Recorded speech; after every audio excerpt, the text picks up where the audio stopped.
সবাইকে ঈদের শুভেচ্ছা। আপনাদের সবাইকে স্বাগত জানাচ্ছি নিউজ 24-এর ঈদের বিশেষ আয়োজন সিএসআরএম বিশেষ জনতন্ত্র গণতন্ত্রে। সাথে আছি আমি আরিফিন শাকিল। আজ আমাদের সঙ্গে দুজন অতিথি রয়েছেন। দুজনের পরিচয় রাজনীতিবিদ, কিন্তু তারা একই বাসায় থাকেন। আমাদের সঙ্গে আছেন, ঠিক আমার ডান পাশে আছেন জাতীয় পার্টির চেয়ারম্যান এবং সংসদের বিরোধী দলীয় নেতা জিএম কাদের। তার সঙ্গে আছেন জাতীয় পার্টির প্রেসিডিয়াম মেম্বার এবং জিএম কাদেরের সহধর্মিণী শেরফা কাদের। আপনাদের দুজনকে ধন্যবাদ, আমাদেরকে সময় দিয়েছেন। আমরা খুবই সম্মানিত বোধ করছি আপনারা আমাদেরকে সময় দেওয়ার জন্য। ঈদ মোবারক। ঈদ মোবারক তোমাদের জন্য এবং একই সঙ্গে দর্শক শ্রোতা সবার জন্যই ঈদ মোবারক জানাচ্ছি। সবসময় আমরা দেখি সব শ্রেণী পেশার মানুষেরই ঈদের জীবনচক্রটা বা ঈদের কর্মকাণ্ড প্রায় একই রকম থাকে। রাজনীতিবিদরা আসলে ঈদের সময় কেমন সময় কাটায়? সব রাজনীতিবিদদেরও একই অবস্থা, একই ধরনের সময় কাটাতে হয়। এখানে ঈদের উৎসবটা মোটামুটি সবার সঙ্গে শেয়ার করার চেষ্টা করতে হয়। সেখানে আমাদের রাজনৈতিক সহকর্মীবৃন্দ থাকেন, নেতাকর্মীরা থাকেন, আমাদের ভক্তরা থাকেন এবং স্বাভাবিকভাবে আমাদেরকে যারা ভোট দেন এরকম ভোটাররাও থাকেন। তো সব ধরনের জনগণের সঙ্গেই কোনো না কোনোভাবে একটা সংযোগ স্থাপন করার চেষ্টা করা হয় এবং যতটা সম্ভব ওটাকে সম্পন্ন করার মধ্য দিয়ে ঈদটা কেটে যায়। মানে সব ধরনের মানুষ আসা যাওয়া করবে, সবার সঙ্গে যারা আসতে পারবে না তাদের কাছে আমি যাব। বিশেষ করে সিনিয়র সিটিজেন্স বা মুরব্বী যারা থাকেন সেখানে যাতায়াত করা, অথবা রাজনৈতিকভাবে যারা একটু বড় সিনিয়র তাদের সঙ্গে কিছুটা শুভেচ্ছা বিনিময়, কিছুটা আমার শ্রদ্ধা নিবেদন। তো এইসব করতে করতেই সকাল থেকে রাত পর্যন্ত সময়টা কেটে যায়। আসলে উৎসবটা আমাদের কাছে ওই উৎসবের চেয়ে বেশি হয় যে মানুষের সাথে কিছুটা হলো লৌকিকতা, এটি বেশি সময় দিতে হয়। সব রাজনীতিবিদদেরই আমার মনে হয় এদিক একই সমস্যা, মানে সমস্যা বা একই ধরনের রুটিন আমি মনে করি যে তাদেরকে এখানে ঠিক আনন্দ উৎসবের চেয়ে বেশি যেটা দেখা যায় সেটা হলো তাদের কর্তব্য পালন, যারা তাদের উপরে বিভিন্নভাবে তাদের সঙ্গে জড়িত বা তাদের বিভিন্নভাবে তাদের শুভাকাঙ্ক্ষী বা তাদের যে কোনো কারণেই হোক যে তাদের সাথে একটা সংযোগ থাকে, তাদের সঙ্গে সেই ঈদের উপলক্ষে আবার সংযোগটাকে নতুন করে রিনিউ করতে হয় বা যেতে হয়, কথা বলতে হয়, তাদেরকে দেখতে হয়, তাদের ভালো মন্দ খেয়াল করতে হয়।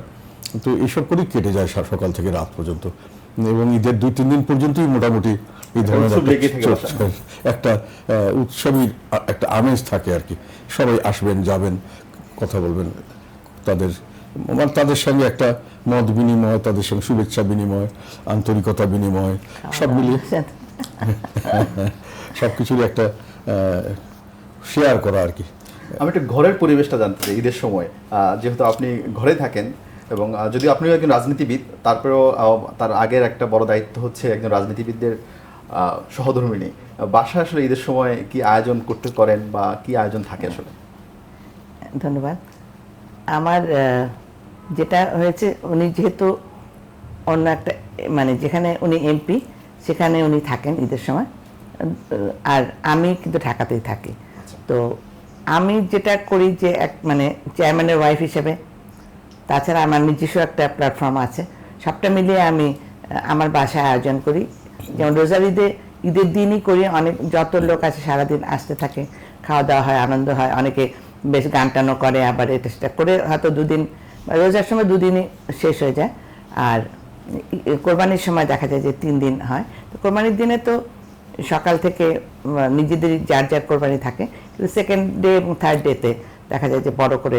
এবারও ভেবেছি আমি যে এবারে থার্ড ডেতে করবো বড় করে, আর সেকেন্ড ডেতে এমনি যারা যারা আসবে অল্প স্বল্প আসবে, আর ঈদের দিন তো কোরবানি নিয়ে কেটে যাবে। তারপরে হয়তো দেখা গেল যে থার্ড ডেতে বা ফোর্থ ডেতে উনিও এসে গেলেন, তাহলে ওনার সাথেও সবার দেখা হয়ে গেল।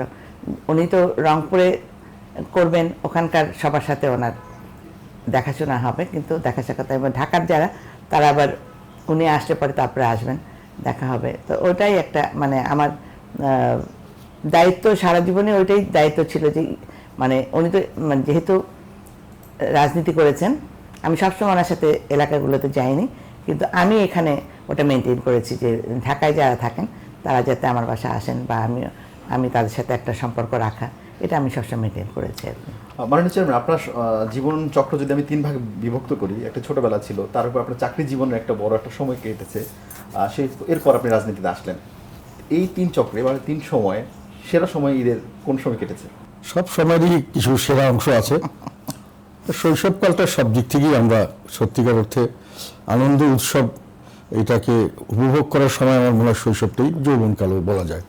তো হ্যাঁ, 3 ভাগে বললে একটা মোটামুটি শৈশব, কৈশোর, আর একটা যৌবন, পৌরত্ব, এখন কিছুটা এরপরে এসে গেছে 3 ভাগে।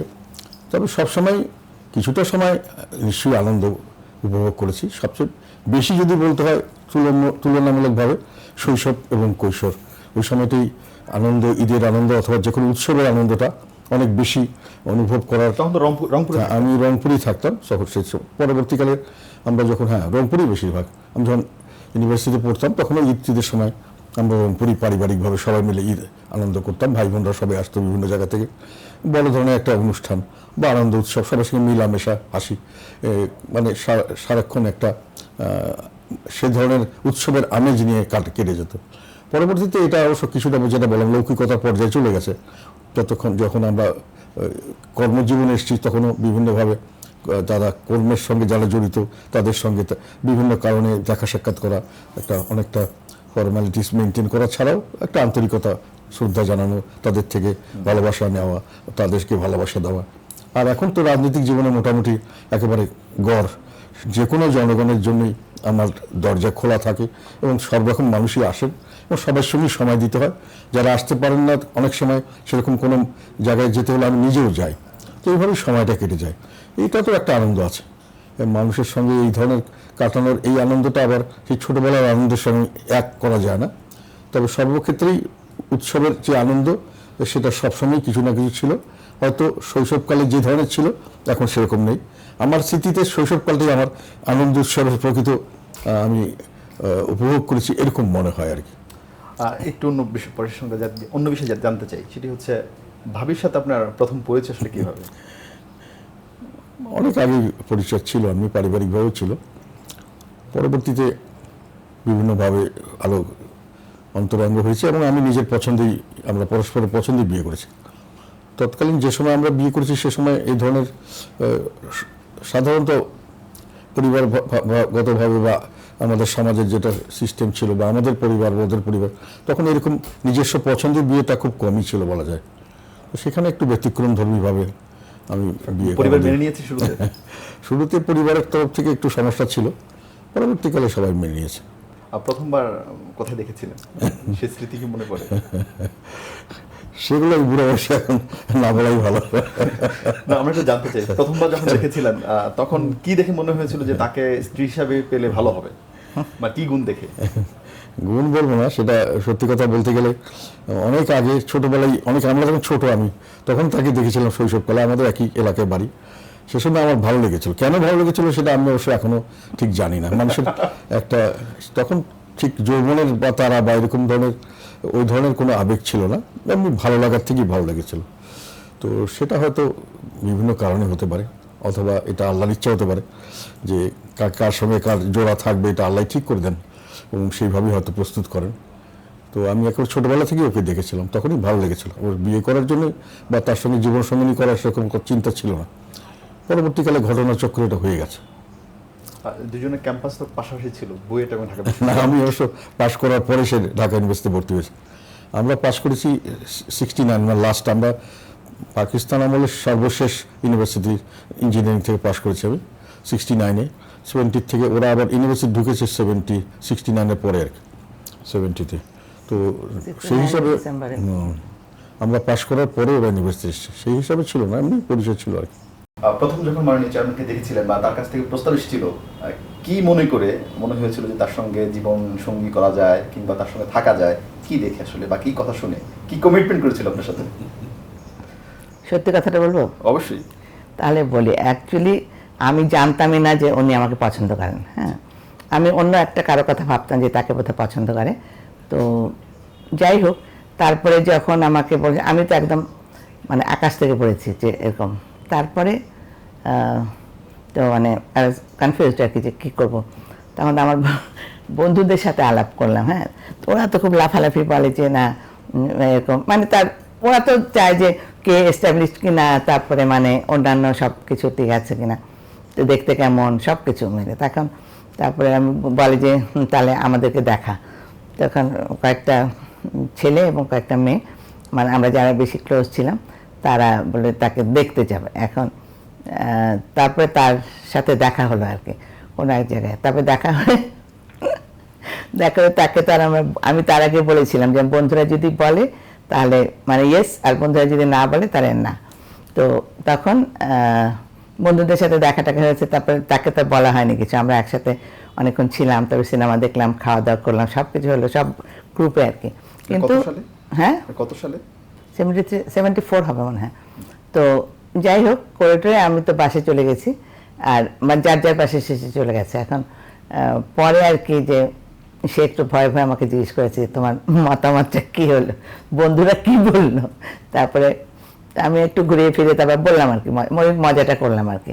মানুষ হিসাবে তো আমি আগের থেকে জানতাম যে সে কেমন, কাজে ওই ইয়েটা ছিল না আর কি যে মানে সে বললো আর আমি আরেক দিকে হাঁটলাম, সেরকম ছিল না। পছন্দ ছিল, কিন্তু মানে আমারকে যে সে পছন্দ করে আমি জানতাম না।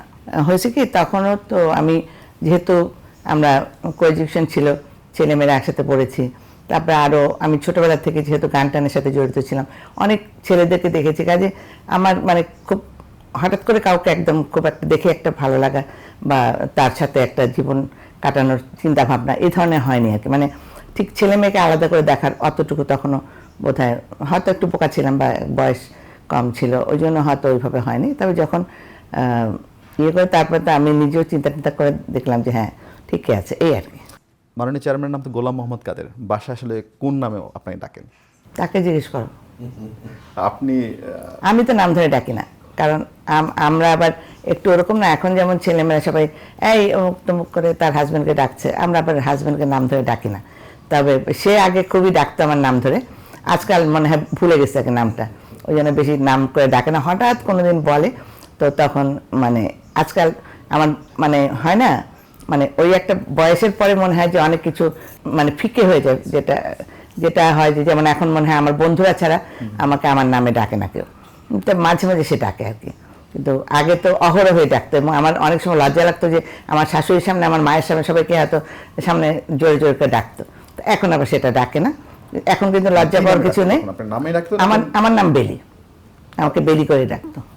ওর ওসব ইয়ে নেই, সে যতই কবিতা লিখুক আর যাই করুক, ওইটা নিয়ে কোনো মানে যে সেই নামটাকে অনেক কিছু করে যে আর একটা কিছু করবে সেরকম ছিল না আর কি।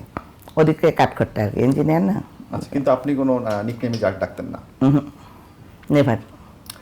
মাননীয় চেয়ারম্যান, আপনার কাছে যেটা জানতে চাই সেটা হচ্ছে আপনি শুরুটা করেছিলেন আসলে চাকরি জীবন দিয়ে, হঠাৎ করে কি মনে করে এই রাজনীতিতে নামলেন? কিছু মনে করে না, আসলে আমার সবসময় ইচ্ছে ছিল যে আমি ইঞ্জিনিয়ার, একটা প্রফেশনাল মানুষ, এইভাবেই জীবন কাটিয়ে দেবো। আমি অন্য কিছু করবো বা রাজনীতি করবো, এটা আপনি স্বপ্নে কোনোদিন ভাবিনি। এটা আল্লাহ আমাকে মনে হয় রাজনীতিতে নিয়ে এসছেন আর কি। আমার এখন মনে হয় ঘটনাচক্রটা এমনভাবে হয়েছে, কারণ আমি চাকরি করতাম, হঠাৎ করে যেহেতু আমার ভাই একটা বড় জায়গায় ছিলেন, ওনাকে হঠাৎ উনি ওখান থেকে চলে যাওয়ার পরে আমাদের পরিবারের উপরে চাপ এবং আমার উপরে, আমি যেহেতু খুব একটা দায়িত্বশীল পদে ছিলাম, দায়িত্বপূর্ণ কাজ করতাম, অনেক ধরনের বড় বড় কাজ করেছি, হাজার হাজার কোটি টাকা আমার হাতের উপর দিয়ে গেছে। তো আমি দৃষ্টিতে ছিলাম যে উনি প্রেসিডেন্টের ভাই, অনেক কিছু হয়তো করে ফেলেছেন, অনেকেই আমার প্রতি ঈর্ষান্বিত ছিলেন। ফলে উনি চলে যাওয়ার পরে আমার উপর নানান চাপ আসা শুরু করলো। আমি যদি ভুল না করে থাকি, আপনাকে ওএসডি করা হয়েছিল সেই সময়? পরে আমাকে ওএসডি করলো কোনো চার্জ ছাড়া, এবং যেটা করেছে ওটা টোটাল ইললিগাল, কারণ আমি সরকারি চাকরি করতাম না, আমি যমুনা অয়েল কোম্পানির ছিলাম, চাকরি করতাম। সেখান থেকে আমাকে অন ডেপুটেশন দেওয়া হয়েছিল, তারপরে আমাকে সরকারি চাকরিজীবী হিসাবে মন্ত্রণালয়ে ওএসডি করে রাখা হলো, ঢাকায় ট্রান্সফার করা হলো, বাড়িটাকে ছেড়ে দিতে বলা হলো। এমন একটা অবস্থা আমাকে ফেলা হলো যে আমি তখন মানে দিশাহারা, কী করব, বাচ্চারা খুব ছোট, আমার কোনো প্রপার্টি নেই, টাকা পয়সা তেমন নেই, এখন কোথায় থাকি, কিভাবে থাকি, এমন অবস্থা হয়েছিল যে এমন আমাকে আবার ঢাকা চিটাগাঁর বাড়ি ছেড়ে দিতে বললো। তো তখন আমি আমার মেয়েকে নিয়ে আমার ভাইরার একটা বাসা মগবাজারে, তাদের ড্রয়িং রুমে একটা জায়গায় থাকার জায়গা নিলাম, আর আমার ওয়াইফ আবার আমার বোনের বাসায় তার ছোটো ছেলেটাকে নিয়ে ওখানে আশ্রয় নিল, এইভাবে ছিলাম। তো এইভাবে থাকতে থাকতে যখন দেখলাম আমার ভাইয়ের কেস টেস ইত্যাদি, জাতীয় পার্টির সঙ্গে যোগাযোগ, বিভিন্ন কারণে বসে আছি, করতে হচ্ছে জানার জন্য, করতে করতে ইনভলভ হয়ে গেলাম। একটা পর্যায়ে দেখলাম অনেকেই এনকারেজ করছে যে আপনি পার্টিতে চলে আসেন। তো সেইভাবে করতে করতে মানে যখন নির্বাচনের টাইমে আসলো 91-এ, তখন আমি করলাম না। 96-এর আগে মোটামুটি সিদ্ধান্ত নিলাম যে এইভাবে 4-5 বছর বসে থেকে এভাবে আমার সময় নষ্ট করার কোনো মানে নেই। সবাই বললো, বিদেশিরাও কিছু আমার সঙ্গে বন্ধুত্ব হয়েছিল, বিভিন্ন জায়গায় আমি যেতাম আমার ভাইয়ের কারণে, এবং আমি যেহেতু কথা বলতে পারতাম, বোঝাতে পারতাম, সবাই আমার সঙ্গে যোগাযোগ করতো, বিদেশিরাও, যে কী হচ্ছে তোমার ভাইয়ের, কি অনেকটা জানতে চাইতো। তো সেই হিসাবে তারাও বললো যে তুমি রাজনীতিতে আসাটাই তোমার জন্য ভালো এবং তোমার ভাইয়ের জন্য ভালো, কেননা তোমার ভাইয়ের জন্য এখন ঠিক সেভাবে অকৃত্রিমভাবে কাজ করার মতো লোক মনে হচ্ছে তেমন আমরা সবসময় পাচ্ছি না। সবারই একটা নিজস্ব ডাইমেনশন আছে, নিজস্ব একটা উদ্দেশ্য আছে। তুমি নিঃস্বার্থভাবে করতে পারবে, তুমি চলে আসো রাজনীতিতে। আবার আমার দলের লোকরা অনেকে বললো, আমার পরিবারের থেকেও কয়েকজন বললো যে ঠিক আছে যদি সম্ভব হয়। তো সবাই মিলে আমরা তখন সিদ্ধান্ত নিলাম যে আমি রাজনীতিতে আসবো। তখন আমাকে আবার ওএসডি থেকে উইথড্র করে পোস্টিং দেওয়ার জন্য বলা হয়েছিল, আবার ব্যাক করে আমি যে জায়গায় ছিলাম সেখানে। যেহেতু আমার বিরুদ্ধে সেই সময় একেবারে পেপারে অ্যাডভার্টাইজ করা হয়েছিল যে ওনার বিরুদ্ধে কোনো চার্জ কারো আছে কিনা, কমপ্লেন আছে কিনা, কোনো কিছু করতে পারে, একটা জিডি পর্যন্ত করতে পারে। কত সালে? এটা তোমার ওই যে 91-এর পরের থেকে শুরু করে 96-এ এসে আমি ইলেকশন করলাম। এর মধ্যে অনেক ইনকোয়ারি হয়েছে আমার বিরুদ্ধে, দুর্নীতি দমন কমিশন করেছে, বিভিন্ন জায়গার থেকে ইয়ে করা হয়েছে। কিছু যখন পাইনি তখন তারা বলেছে যে ওনাকে আবার চাকরিতে ওই জায়গায় দেওয়া হোক। আমি দেখলাম যে এখন চাকরিতে গিয়ে আমি আর ওইভাবে চাকরি করতে পারবো না, কারণ আমাকে বিভিন্নভাবে হেনস্থার শিকার হতে হবে। ইতিমধ্যে আই টুক চ্যালেঞ্জ যে ঠিক আছে রাজনীতিতেই চলে যাব। তো এইভাবে যখন রিজাইন দিলাম নির্বাচনের আগে, দিয়ে আমি নির্বাচনের জন্য করলাম, তখন রেজিগনেশনটাও অ্যাকসেপ্ট করতে অনেক ঝামেলা করেছিল, যদিও আমি তখন চাকরিতে নেই ওএসডি। তারপরে যাই হোক হয়ে রেজিগনেশন অ্যাকসেপ্ট হলো এবং আমি নির্বাচন করলাম। নির্বাচনটা যখন করলাম ওটাও আবার আমার নানা বাড়ি, আমার এই রংপুর নয়, রংপুর হলে আমাদের ইজিয়ার হতো। রংপুর আমার ভাই করলেন, লালমনিরহাটে আমি করলাম। তো সেইভাবে যখন জয়লাভ করলাম, একবার এমপি হয়ে গেলাম, তখন মোটামুটি একটা সার্টিফিকেট পেয়ে গেলাম যে আমি একটা রাজনীতিবিদ, মানে একটা ফর্মাল ওয়েতে রাজনীতিতে প্রবেশ করলাম। যেখানে যত কথাই হোক, যেভাবে নির্বাচন হোক, আমি কিন্তু নির্বাচনে ভালো করেছি, দেশের জন্য আমি কাজ করেছি। আমি দেশের জন্য কোনো সময় কোনো লোভ লালসার বশবর্তী হয়ে দেশের ক্ষতি করিনি। এটি রাজনীতিতে আমার বড় অবদান, এবং এই অবদান নিয়েই আমি সামনে এগিয়ে যেতে চাই। 91-এ আপনাকে যে হেনস্থা করা হয়েছে, সেই হেনস্থার পেছনেই আপনি হোসেন মোহাম্মদ এরশাদের ছোট ভাই, এটাই কি মূল কারণ ছিল কিনা? আমরা এই প্রশ্নের উত্তর জানবো ছোট্ট একটা বিরতির পর। দর্শক, আপনারা দেখছেন নিউজ 24-এর ঈদের বিশেষ আয়োজন সিএসআরএম বিশেষ জনতন্ত্র গণতন্ত্র। দর্শক, আপনাদের আবারও স্বাগত জানাচ্ছি নিউজ 24-এর ঈদের বিশেষ আয়োজন সিএসআরএম বিশেষ জনতন্ত্র গণতন্ত্রে। আজ আমাদের দুজন অতিথি রয়েছেন, জাতীয় পার্টির চেয়ারম্যান জিএম কাদের ও তার সহধর্মিণী শেরফা কাদের। আমরা কথা বলছিলাম 91-এ আপনার উপর যে হেনস্থা করা হয়েছে, আপনাকে ওএসডি করা হয়েছে, এর পেছনে মূলত কারণ কি আপনার ভাই হোসেন মোহাম্মদ এরশাদ? এটাই একমাত্র কারণ। আমি কাজকর্মের দিক দিয়ে যথেষ্ট দক্ষ ছিলাম বলে আমার সবাই বলতেন, আমার সঙ্গে যারা কাজ করতেন, এবং স্বাভাবিকভাবে আমি খুব এফেক্টিভ ছিলাম। আমার সময় যমুনা অয়েল কোম্পানি একেবারে রেকর্ড পরিমাণ প্রফিট করেছিল আমার আন্ডারে থেকে। পরবর্তীকালে বিপিসিতে আমি পেট্রোলিয়াম কর্পোরেশনে যাওয়ার পরেও খুবই স্মুথলি কাজ করেছি যতদিন পর্যন্ত, সবাই প্রশংসা করতেন। কাজে আমাকে কোনো রকম শাস্তিমূলক ব্যবস্থা নেওয়া হবে, এটা একেবারে সকলেরই স্বপ্নের মানে কল্পনার অতীত ছিল। অনেকেই আমাকে যখন এগুলো করা হচ্ছে, তখন ওখানকার যারা নেতা ছিলেন, বিএনপির নেতা, আওয়ামী লীগরা, অনেকেই আমার বাসায় এসে পর্যন্ত আমাকে সহানুভূতি জানিয়েছেন, বলছেন আপনি চিন্তা করবেন না, আমরা আছি আপনার সঙ্গে। অনেকে আমার বাসা পাহারা দিয়েছেন যে কোনো রকম আমার বাসায় কোনো হামলা টামলা হয় কিনা। আমার তো কোনো নিজস্ব না, মানে যারা পাড়া প্রতিবেশী বা রাজনৈতিক কর্মী, তো আমি ওখানে মোটামুটি সকলেই জানতো যে আমি খুব গ্রহণযোগ্য। যেটা বললাম না যে ওখানে মোটামুটি একটা প্রচার করা হয়েছিল গণমাধ্যমে যে ওনার বিরুদ্ধে কারো কিছু বলার থাকলে বল। আমার বিরুদ্ধে কেমন কেউ কিছু বলেনি, শুনেছিলাম একজন বলেছিল, তাকে আমি চাকরি থেকে অব্যাহতি দিয়েছিলাম। সে কতগুলো পার্সোনাল গ্রিভেন্স বলেছিল, আমার ইররেগুলারিটি কিছু বলতে পারেনি, সেটাও আমি দিয়েছি খুব। আর কোনো লোক একটা কমপ্লেন কোনো সময় করেনি, তো সবাই আমার পক্ষেই ছিল। সেই সময় সরকারি তরফ থেকে জাস্ট এরশাদ সাহেবের ভাই বড় একটা পজিশনে আছে, এরশাদ সাহেব খুব তৎকালীন সময় যেটা প্রচারণা, খুব খারাপ মানুষ, কাজে ওনার ভাইও খারাপ মানুষ হতে পারে বা ওনার হচ্ছে, তাদেরকে ঠেকাই রাখো ইত্যাদি।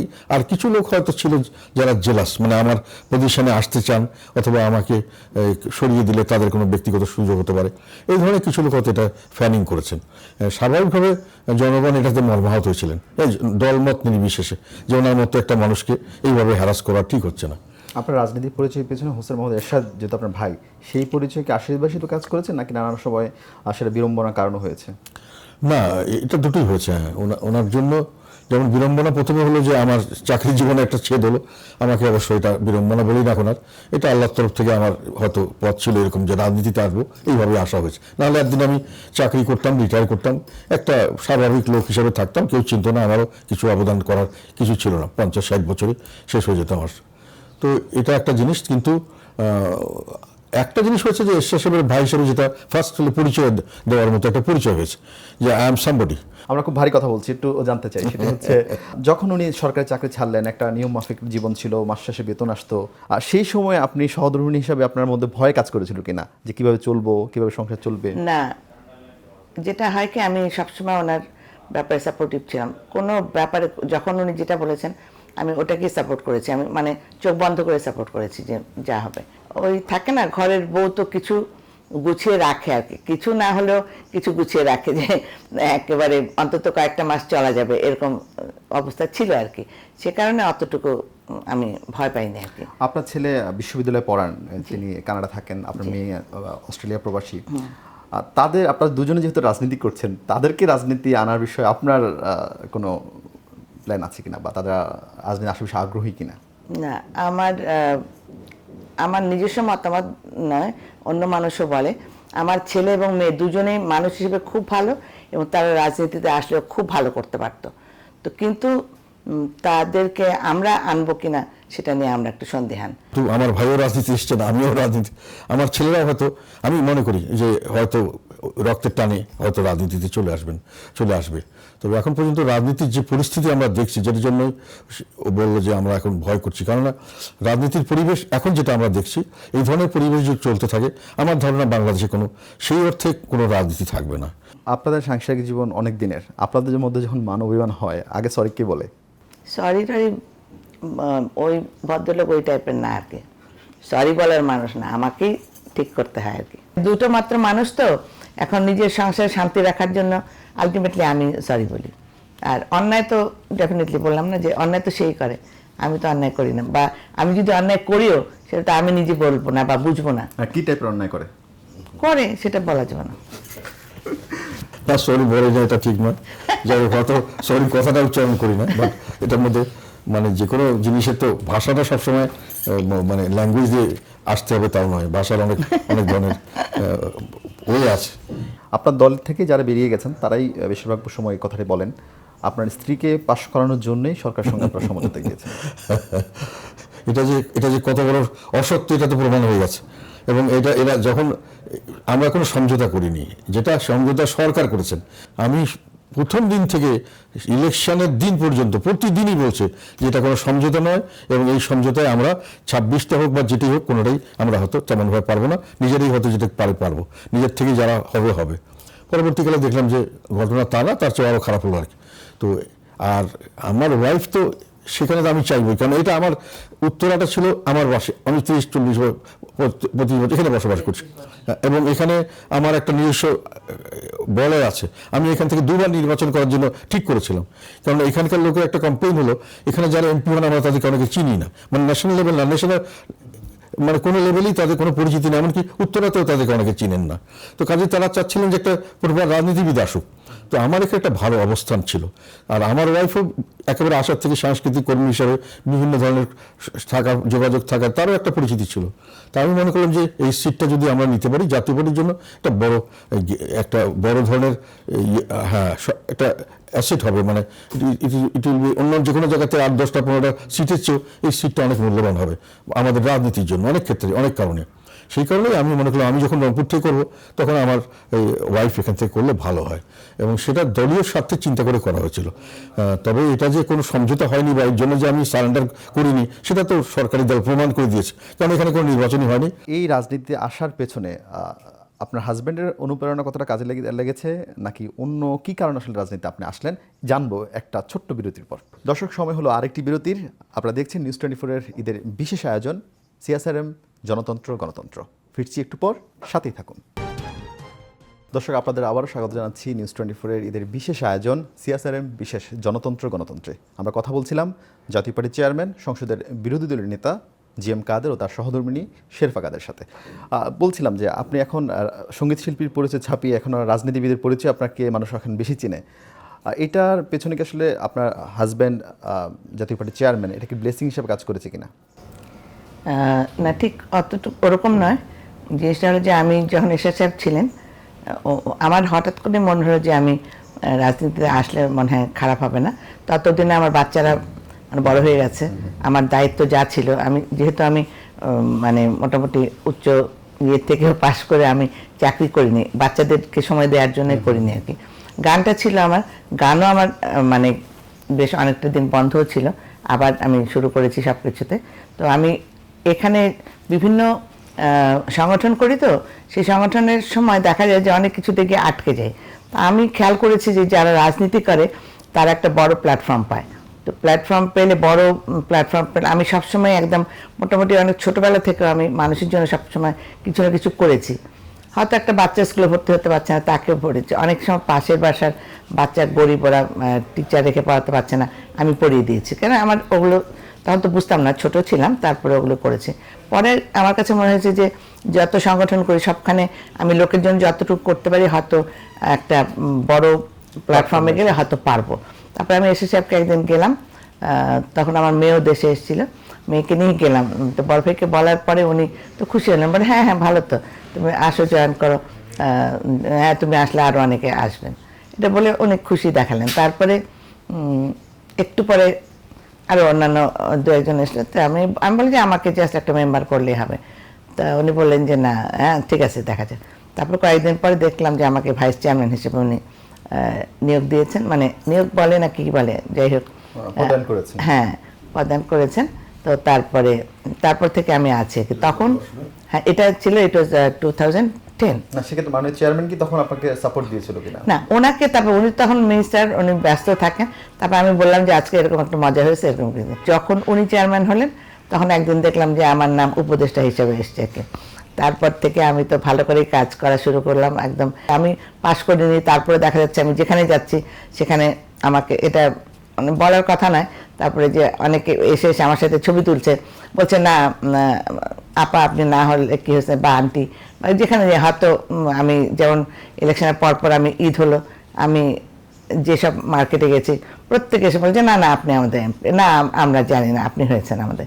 তারপর আমার কাছে হয়তো যখন চোখে পানি এসছে, কিন্তু মনে হয়েছে যে না, আমি ওদের মধ্যে আছি। আমরা মাননীয় চেয়ারম্যানকে সাধারণত একটু গুরুগম্ভীর দেখি, চুপচাপ দেখি। ব্যক্তি জীবনে যেহেতু আপনি দীর্ঘ সময় তার সঙ্গে আছেন, উনি আসলে সাধারণভাবে যখন থাকেন বাসায়, তখন আসলে উনি কতটা আসলে এরকম গুরুগম্ভীর থাকেন, নাকি আর একটু ফ্লেক্সিবল থাকেন, নাকি আর রোমান্টিক থাকেন? ওনার জীবনে অনেক চেঞ্জ হয়েছে, যেটা আমি বলবো আর কি। যেমন উনি যখন বিয়ে করেছেন তখন উনি খুবই রোমান্টিক, অন্যরকম একটা মানুষ ছিল। যেমন আমরা তখন আমাদের গাড়ি হয়নি, রিক্সা করে যেতাম। উনি ওই রাস্তা থেকে যে ফুলের মালা আছে না, ওই যে বেলি ফুলের মালা, তখন আমার আবার চুল অনেক বড় ছিল, খোপা করতাম, বেলি ফুলের মালা কিনে দিত, আমি হাতে পড়তাম, মাথায় পড়তাম, আমরা ঘুরে বেড়াতাম। অনেক মজার ছিলেন আর কি, এবং প্রত্যেকটা মজা মজা করে কথা বলা। তো এগুলো জিনিস এখন চেঞ্জ হয়েছে স্বাভাবিকভাবে। উনি রাজনীতিতে আসার পরেই এগুলো চেঞ্জ হয়েছে। রাজনীতিতে আসার আগেও আমাদের বাসায় প্রায় মানে গানের অনুষ্ঠান হতো, ঘরোয়া অনুষ্ঠান হতো, এবং ওটা আমি তখন, যেহেতু যে উনি ওএসি ছিলেন, তো আমি সবসময় চেষ্টা করতাম যে একটা না একটা কিছু দিয়ে ঘরে একটা আনন্দ ইয়ে করে। তখন উনি নিজেও করতেন, উনি ভালো গায়ক আর খারাপ গায়ক উনি গাইতেন, আমরা সবাই গাইতাম, অনেক মজার ছিল আর কি। তারপর আস্তে আস্তে বাচ্চাগুলো বড় হয়ে গেল, তারপর উনিও যে বিশেষ করে যখন মন্ত্রী হয়ে গেলেন, তখন থেকে ওনার চেঞ্জ অনেক হয়েছে আর কি। কোন জিএম কাদেরকে বেশি মিস করেন? সেই 90? অবশ্যই আগের জিএম কাদেরকে মিস করি, অবশ্যই। কোন সারপ্রাইজটার কথা আপনার এখন মনে পড়ে যে এই সারপ্রাইজটা আপনার কাছে অনেক বেশি মেমোরেবল? বা এত বলা যাবে না, ছোট করে যদি এত ঘরের কথা বলা যাবে না। ইউনিভার্সিটির লাইফে আপনার সাথে দেখা করতে যেত না? হ্যাঁ, ওটা বললাম না, অনার্সের পর থেকে তখন তো যেত, সেটা অন্য, ওগুলো আর বলা যাবে না এত কথা। ইউনিভার্সিটি কোথায় গিয়ে বেশি আড্ডা দিতেন? অ্যাকচুয়ালি ইউনিভার্সিটি লাইব্রেরি যেটা, ওখানে বসা হতো অনেক সময়। তারপরে ওই যে আমাদের বেশিরভাগ সময় দেখা যেত আমরা আরও অন্যান্য বন্ধু বান্ধব সহ একসাথে বসতাম, গল্প করতাম। মানে এখনকার মতো প্রেমটা মনে হয় তখন অন্যরকম ছিল। আচ্ছা, কিরকম? এখন যেমন মানে প্রেমের সংজ্ঞাটা অনেক চেঞ্জ হয়েছে আর কি। তখন কিন্তু আমাদের হয়তো একটু, তখন তো চিঠি লেখালেখি না, টেলিফোনে কথা হতো, কিন্তু বা একটু দেখা হবে ওইটাই হলো, বা মানে বড়জোর একটা হাত ধরা, তার চাইতে কিন্তু বেশি কিছু ছিল না। এখন তো প্রেমের সংখ্যা চেঞ্জ হয়েছে, কাজে আমাদের মানে ওই রকমই ছিল যে একদম দেখা সারাদিনের জন্য তার সাথে বাইরে চলে গেলাম, না ওরকম ছিল না। এখন মানে ডেটে যাওয়া ওসবও ছিল না তখন আমাদের। এবং হয়তো ওই যে কত সময় সিনেমা দেখতে গেলে আরো বন্ধুরা থাকতো, একসাথে যেতাম আর কি আমরা, এরকমই ছিল। আমার হচ্ছে আপনার কোনো স্মৃতি মনে পড়ে কিনা, আপনার ওয়াইফ আপনাকে সারপ্রাইজ করেছিল বা তার কোনো কর্মকাণ্ড? আমি তখন ইরাকে থাকতাম, ও তখন ইরাকে ছিল আমার সঙ্গে। প্রথমে আমি বিয়ে করে আমরা ইরাকে চলে গেছিলাম। তখন ওকে আবার যখন একটু কমপ্লিকেশন হলো, ওখানকার ডাক্তার আমরা চিনতে পারছিলাম না, ঠিক বুঝতে পারছিলাম না। তখন ঢাকায় ওর সবাই, ওদের ফ্যামিলি আমাদের ফ্যামিলি সঙ্গে বললো, ও ঢাকায় চলে আসলো। ঢাকায় আসার পরে মোটামুটি নর্মালভাবে ডেলিভারি হয়েছে, ভালোই। তখন আমি যখন ফার্স্ট খবর পেলাম, ওটা আমার জীবনে একটা বড় ধরনের সারপ্রাইজ বা আনন্দের সংবাদ। বাবা হলাম, অত্যন্ত একটা, এটা আমি মনে করি এই অনুভূতিটা আমার মনে হয় আর কোনো অনুভূতি এর চেয়ে বেশি না, ছিল না। কোনো অর্জন, কোনো কিছুই আমার মনে হয় এর চেয়ে বড় আনন্দ দিতে পারেনি। That is so very correct. ভাবির হাতের কোন রান্না আপনার সবচেয়ে বেশি পছন্দের? তার হাতের রান্না সবগুলোই ভালো। আসল কথা হলো কি, মানুষের সে মোটামুটি বুঝে শুনে এমনভাবে রান্না করে যেটা আমি পছন্দ করি। প্রথম তো আমরা মোটামুটি ওদের ফ্যামিলির সঙ্গে থাকতাম কিছুদিন, আমরা বরাবর এখানে ছিলাম। তারপরে আমি ইরাকে চলে গেলাম। ইরাকে গিয়ে আমার সংসার শুরু হয় আর কি। এবং আপনি শেরওয়ানি সম্ভবত ভাড়া করে কিনে করেছিলেন ওই আমরা যখন বিয়ের সময় তো একটা বিরাট একটা স্ট্রাগল, যাই হোক। তারপরে বিয়েতে আমি নিজেই সবকিছু করছি, কারণ কেউ কপার্ট করছে না। তো তারপরে আমাকে নিজেই কার্ডটার বিলি করতে হলো, লোকজনকে দাওয়াত করতে হলো। তারপরে শেরওয়ানিটা বানানোর সময় পাইনি, সেই নিউ মার্কেটে গিয়ে একটা শেরওয়ানি ভাড়া করার দোকান থেকে শেরওয়ানি ভাড়া করে ওইটা পরে তারপরে আমি একটু বলি মজার কথাটা। অ্যাকচুয়ালি বিয়ের জন্য একটা টাইম সে করেছিল, তখন ছুটিও নিয়েছিল। ওই সময় বিয়েটা হলো না আর কি। বিয়েটা না হওয়াতে পরে হয়ে গেল হুড়াহুড়ি। আর এখনকার সময় কিন্তু যার যার বিয়ের কার্ড সেই দেয়, তখন কিন্তু মানে এই সিস্টেম ছিল না। আজ ওনার কাছে খুব কষ্ট লেগেছে আর কি। আপনার বাবা একজন অ্যাডভোকেট ছিলেন, আপনি মেকানিক্যাল ইঞ্জিনিয়ার, তারপর রাজনীতিবিদ হলেন। আপনার ভাই সেনাবাহিনী প্রধান ছিল, তিনি রাজনীতিবিদ হলেন। জীবনের নানান টালমাটাল সময় আপনি পার করেছেন। কখনো মনে হয়েছে রাজনীতি শেষ করি, আর দরকার নেই? এইটা একটা জিনিস আমি খেয়াল করলাম আর কি, সেটা হলো রাজনীতিতে অবসর বলতে কিছু নেই। রাজনীতিবিদ একবার হয়ে গেলে তুই রাজনীতিবিদ থাকতে হয়। সবসময় এমপি থাকা এবং মন্ত্রী থাকা যে রাজনীতি তা নয়, মানে জনগণের কল্যাণে কাজ করা, জনগণের পক্ষে কথা বলা, এগুলো রাজনীতিবিদদের, যারা রাজনীতিবিদ হয়ে যান তাদের মনে হয় রক্তেই থাকে।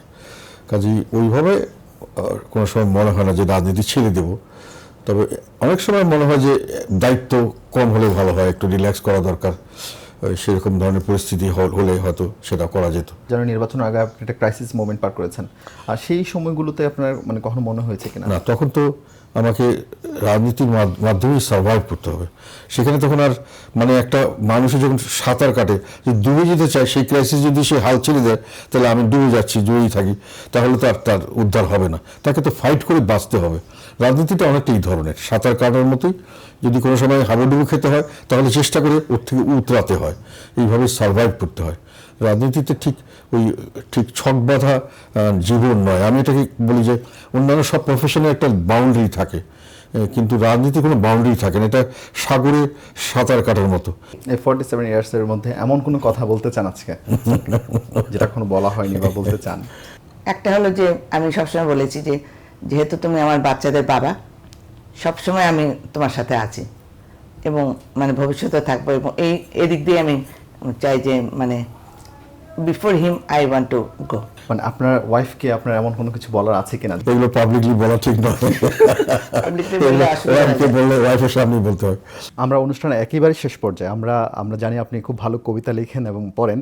ম্যাডাম যেহেতু সঙ্গীত শিল্পী, আপনার কবিতা শুনবো এবং ম্যাডামের সঙ্গীত গান শুনবো, এরপর আমরা বিদায় নিব।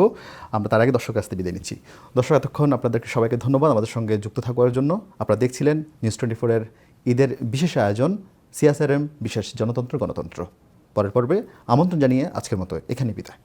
আমার গন্তব্যের ঠিকানা, ট্রেনের কামরায় একা একা চলেছি কোথায় জানি না। চারপাশ জুড়ে বাক্স পাটরা, মানুষের ভিড় আর কথা, তবু ভীষণ একা, আমি চলেছি কোথায় জানি না।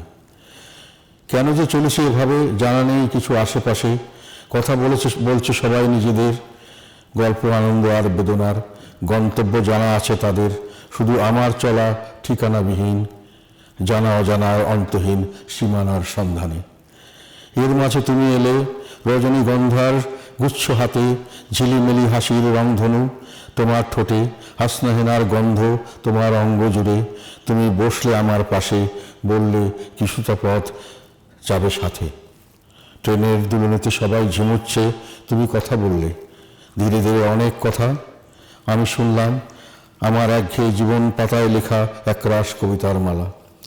একটা একটা করে তোমার হাসি কান্না সুখ দুঃখ আমার হলো, ক্ষণে ক্ষণে প্রতিক্ষণে এক হলাম দুজনে। বললে তুমি থাকবে আমার সাথে সবটুকু পথ অজানার সন্ধানে। এমনি করেই এক সময় ট্রেনের গতি কমে এলো, শেষ বিকেলের আলোর ছটায় তোমার গন্তব্য স্পষ্ট হলো। তুমি চলে গেলে, আবার শুরু আমার চলা। চোখ পড়ল স্টেশনে, তুমি দাঁড়িয়ে তাকিয়ে আছো আমার দিকে ঝিকিমিকি চোখের কোণে। তারপর মুখ ফিরিয়ে হারিয়ে গেলে চিরতরে আপন জনের হাত ধরে। দিনের আলো নিভে গেল, ঘোর করে সন্ধ্যা এলো, তোমার চোখের আলো ঝলমলে তারাদের মেলা। আমার গন্তব্যের ঠিকানা হয়েছে এখন জানা। বাহ, দারুণ দারুণ দারুণ। আমার কোন কুলে আজ ভিড়লো তোরি, এ কোন সোনার গায়ে। আমার কোন কুলে আজ ভিড়লো তোরি, এ কোন সোনার গায়ে। আমার ভাটির তরি আবার কেন, ভাটির তরি আবার কেন, ভাটির তরি আবার কেন। উজান যেতে চায় আমার কোন কুলে আজ ভিড়লো তোরি, এ কোন সোনার গায়ে। দুঃখেরে কান্ডারি করি আমি ভাসিয়েছিলাম ভাঙা তরি। দুঃখেরে কান্ডারি করি আমি ভাসিয়েছিলাম ভাঙা তরি। তুমি ডাক দিলে কে স্বপন পড়ি, তুমি ডাক দিলে কে স্বপন পড়ি। নয়ন ইশারায় আমার কোন কুলে আজ ভিড়লো তোরি, এ কোন সোনার গায়ে।